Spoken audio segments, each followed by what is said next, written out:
चतुर कौवा।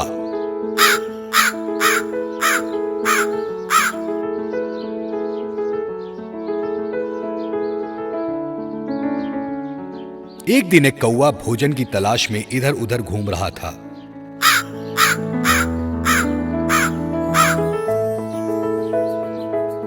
और अचानक उसे रोटी का टुकड़ा मिला।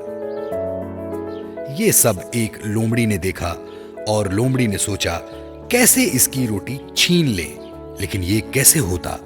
कौवा तो पेड़ पे था। पेड़ पे बैठकर वो अपनी चोंच से रोटी खा रहा था। सोचने के बाद लोमड़ी को एक विकल्प सूझा।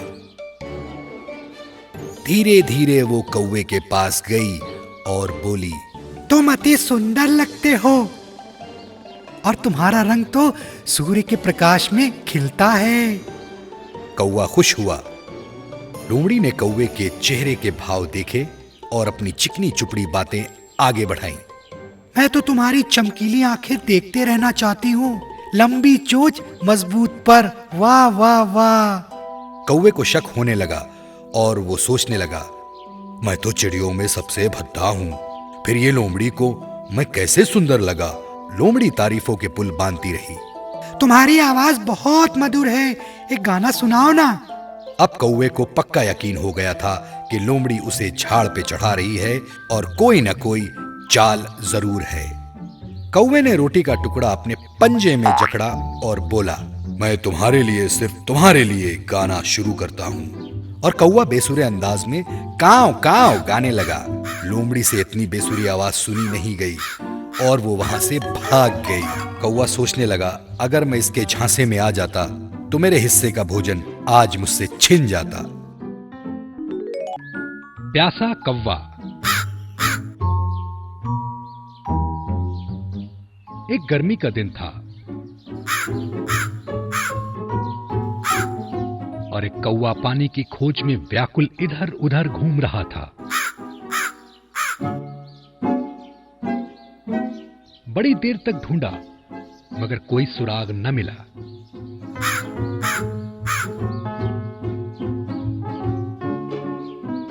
अंत में उसने आशा ही खो दी। अचानक एक पानी का बर्तन उसने देखा। वो तुरंत उस बर्तन के पास गया, देखने के पानी है भी कि नहीं। उसे जरा सा पानी दिखा जो उसकी प्यास मिटा सकता था। कौवे ने पहले उस बर्तन में अपना सिर घुसाया, लेकिन बर्तन का निकास बहुत ही छोटा और पतला था।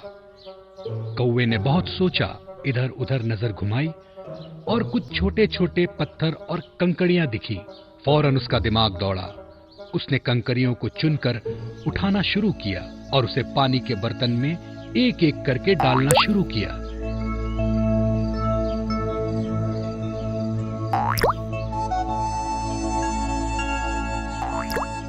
पानी का स्तर धीरे धीरे ऊपर की ओर उठने लगा।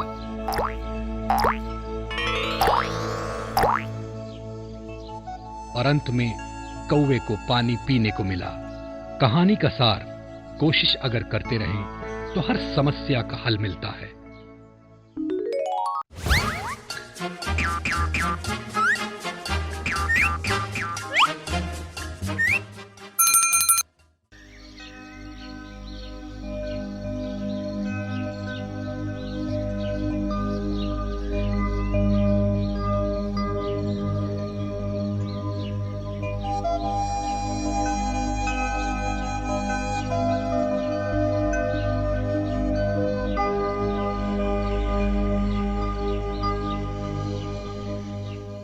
एक बार की बात है, जंगल में एक भेड़ रहता था। वो बहुत ही अहंकारी था और सोचता था कि अपनी सींगों से वो किसी को भी पराजित कर सकता है। वो जंगल में सारे जानवरों को अपनी सींगों से डरा के रखे हुए था। लोमड़ी ने भेड़ को सबक सिखाने की ठान ली। एक बार लोमड़ी भेड़ के पास गई और बोली, छोटे छोटे जानवरों को हराने से क्या होगा? हराना है तो किसी बड़े जानवर को हराओ, फिर देखो कैसे जंगल में तुम्हारा डंका बोलता है। भेड़, है कोई मुझसे ज्यादा शक्तिशाली सींगों वाला? अगर है तो चीर के रख दूंगा। है तो बुलाओ, अगर है तो चीर के रख दूंगा। देखो वो विशाल पर्वत, वो इस जंगल में सबसे शक्तिशाली है। यदि तुम उसे हरा देते हो तो तुम बन जाओगे महाशक्तिशाली। भेड़ अहंकार में डूबा हुआ तुरंत पर्वत की ओर गया। यदि तुम उसे हरा देते हो तो तुम बन जाओगे महाशक्तिशाली।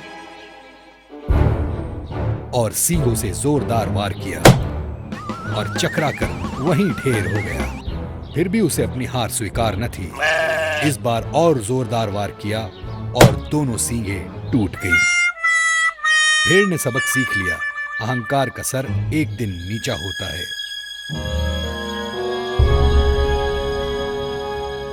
इसीलिए जंगल में सबसे मिलकर रहना चाहिए। क्या पता कब अहंकार टूट के चकनाचूर हो जाए।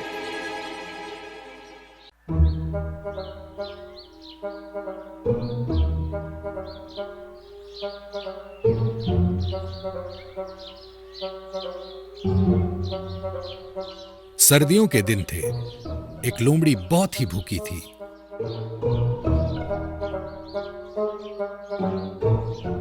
अब मुझे क्या मिलेगा, अफसोस जताते हुए बोली। लेकिन जैसे ही एक बालूत के पेड़ के पास से गुजरी, उसकी नाक सिकुड़ गई। उसे कुछ स्वादिष्ट व्यंजन की सुगंध आई। पेड़ के तने तले मांस और रोटी का टुकड़ा था जो चरवाहे छोड़ गए थे। लोमड़ी अंदर घुसी और खा खा के मस्ती में बोलती रही, वाह वाह, जवाब नहीं, क्या स्वाद है। और अपने होठ चाटने लगी। खा खा के जब सब खत्म कर दिया तो पेड़ के तने से बाहर निकलने का सोचा, लेकिन तब तक लोमड़ी का पेट फूल चुका था और उस पेड़ के तने में फंस गई। ये देखकर मक्खियां हंसने लगी और उसका मजाक उड़ाने लगी। मक्खी ने कहा, तुम तब तक फंसे रहोगे जब तक फिर से पतले नहीं हो जाते। और जब तक लोमड़ी दुबली हुई, उसको फिर से भूख लगाई।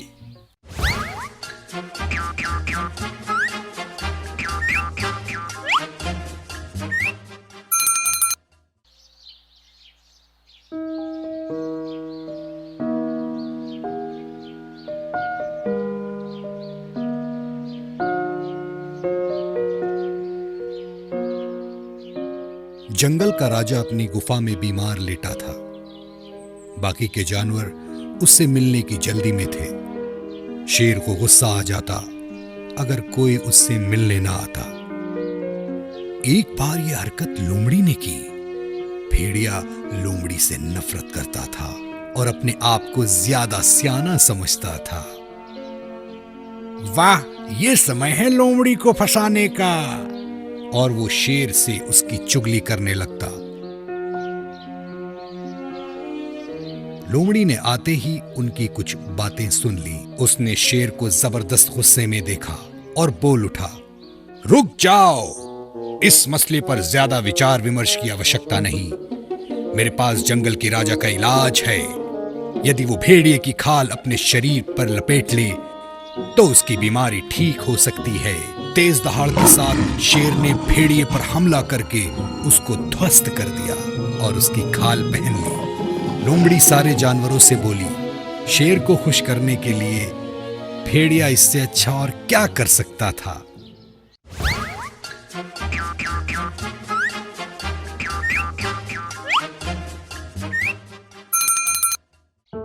भेड़िया और 7 बकरी के बच्चे।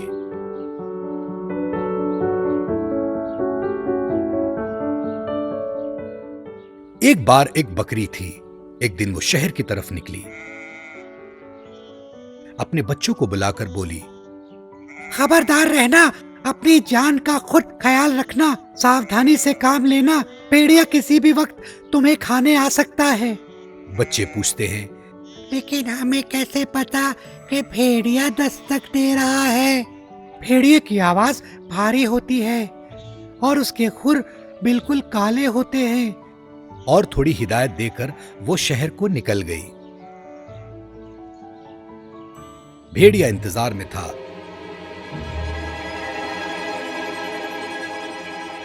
जैसे ही बकरी निकली और आक्रमण हुआ, भेड़िया घर गया और दरवाजा खटखटाया। बच्चों, मैं घर आ गई, जल्दी दरवाजा खोलो। नहीं नहीं, तुम्हारी आवाज बड़ी भारी है, तुम हमारी माँ नहीं हो सकती, जाओ यहाँ से, भाग जाओ। भेड़िए ने यह जवाब नहीं सोचा था। थोड़ी देर बाद फिर वो आया और इस बार आवाज को धीमा करके बोला, बच्चों, मैं वापस आ गई, अब दरवाजा खोलो, बहुत ठंड है बाहर। बकरी के बच्चों ने सोचा शायद माँ की ही आवाज है। जैसे ही दरवाजा खोलने आगे गए, भेड़िए के पंजे दिख गए। नहीं नहीं, माँ के पाँव की तरह तुम्हारे पाँव काले हैं, माँ के पाँव की तरह नहीं, तुम वही गंदे भेड़िए हो, जाओ, भाग जाओ यहाँ से। भेड़िया जबरदस्त गुस्से में आ गया और अपने पंजों पर चूना पत्थर रगड़ के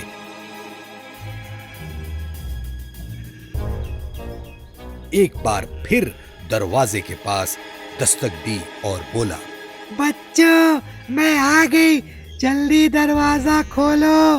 बेचारी बकरियां भेड़िए के झांसे में आ गई और दरवाजा खोल दिया।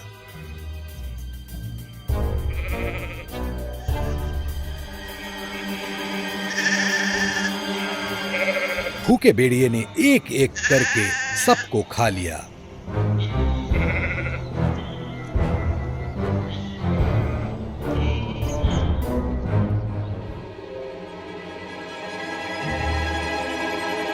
और नदी किनारे आराम से सो गया। दूसरे दिन बकरी घर आई और उसको कोई बच्चा घर पे नहीं मिला। वो समझ गई कि भेड़िया सबको खा गया। वो भेड़िया को ढूंढते हुए उसके पास गई और देखा कि भेड़िया सो रहा है और धीरे से भेड़िए के पास जाकर आवाज लगाई, बच्चों, क्या तुम मुझे सुन सकते हो? उसको भेड़िए के तोंद के अंदर से अपने बच्चों की आवाज सुनाई दी। चलो, चुपचाप से इस भेड़िए के मुंह से बाहर निकलो। बच्चों ने माँ की आवाज सुनी और धीरे धीरे से भेड़िए के मुंह से बाहर खिसकने लगी।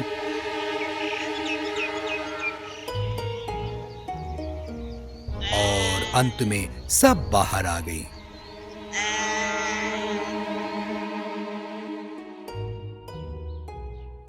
भेड़िया जागा और उसको पता चला कि उसका पेट फिर से खाली हो गया। तो दोस्तों, पसंद आया ना? ऐसे ही प्यारे प्यारे लाजवाब वीडियोस देखने के लिए प्लीज आपके मम्मी पापा से सब्सक्राइब करने के लिए कहिए ना। हम और भी मजेदार वीडियोस आपके लिए ला रहे हैं।